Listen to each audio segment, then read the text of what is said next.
এটা মূলত রাজবাড়ির প্রবেশের মূল ফটক।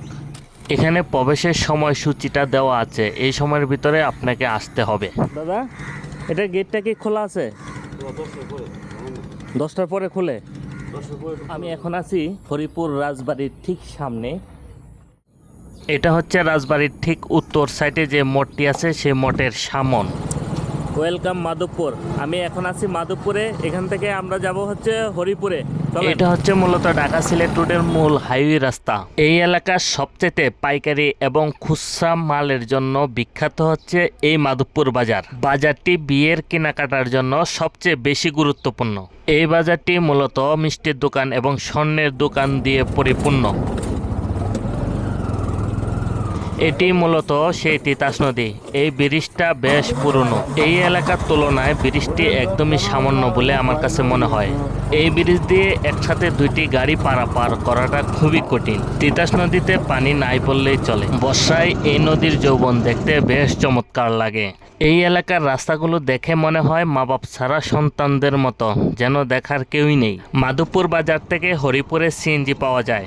জনপ্রতি ভাড়া পড়বে 30 টাকা, তবে বিশেষ দিন হলে 10 টাকা বাড়তি হতে পারে। আমরা ঠিক হরিপুর বাজারে যাব না, তার আগেই নেমে যাব।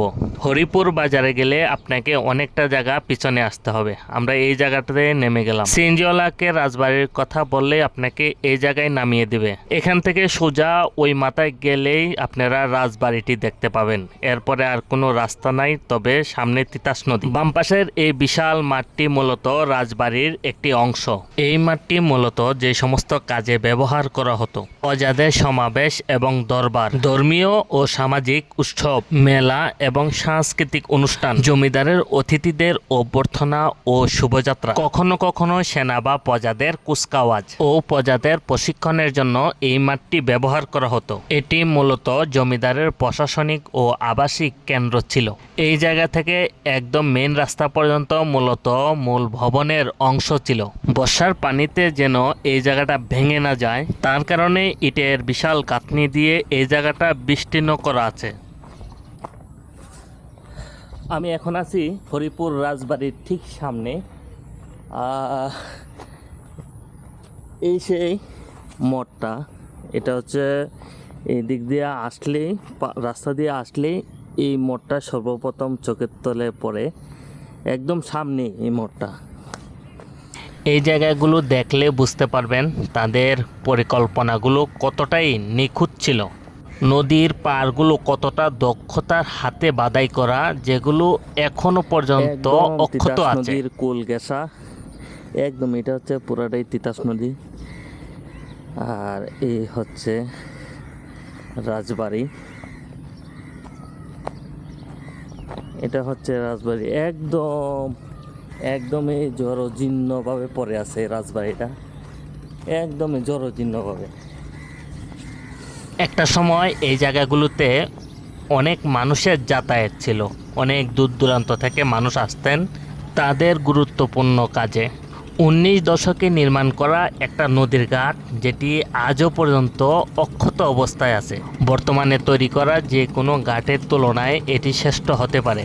নৌকায় আগত অতিথি, জমিদার পরিবারের নৌকা পথে যাতায়াত, ধর্মীয় আচার অনুষ্ঠান, পণ্য ও নির্মাণ সামগ্রী পরিবহনের জন্য এই ঘাটের গুরুত্ব অতুলনীয় ছিল। বর্তমানে এই মাঠটির গুরুত্ব না থাকলেও 19 দশকে এই মাঠটির গুরুত্ব ছিল অতুলনীয়। দাদা, এটার গেটটা কি খোলা আছে? 10টার পরে খুলে। ও, এর আগে ঢুকতে দেয় না? না, খোলা থাকে কটা পর্যন্ত? 6টা পর্যন্ত। এটাই মূলত বাড়িটির মূল ফটক। এই ফটক দিয়ে আমরা ভিতরে প্রবেশ করব। জীবনে প্রথমবারের মতো রাজবাড়িতে প্রবেশ করতে যাচ্ছি। এটি হচ্ছে বাড়িটির একদম সামনের বাহিরের মূল বারান্দা। বাড়িটি দেখতেই কেন জানি একদমই অদ্ভুত লাগছে। আমি খুব সকাল সকাল আসছি, বাড়ি থেকে বাইরেছি, কিন্তু এখানে এখন বাজে হচ্ছে, এখানে আসা পৌঁছানোর পরে এখন বাজে হচ্ছে 7:30টার মতো। কিন্তু এখানে যে ভিতরে যে প্রবেশ গেটটা আছে, এটা কিন্তু একদমই পুরোটা তালাবদ্ধ আছে। এই যে তালাবদ্ধ, এটা 10টার আগে এই যে তালা মারা। এটা 10টার আগে এখানে প্রবেশ করা যায় না, মানে 10টার সময় গেটটা খুলে দেওয়া হয়, 10টার পরে ভিতরে প্রবেশ করা যাবে। ডান পাশের এই কক্ষতে মূলত আনসার সদস্যরা থাকেন, তারাই মূলত বাড়িটির পাহারায় নিয়োজিত। এখানে প্রবেশের জন্য একটি সময় নির্ধারণ করে দেওয়া আছে, মূলত বছরকে 2 ভাগে ভাগ করে এখানে সময় নির্ধারণ করে দেওয়া হয়েছে।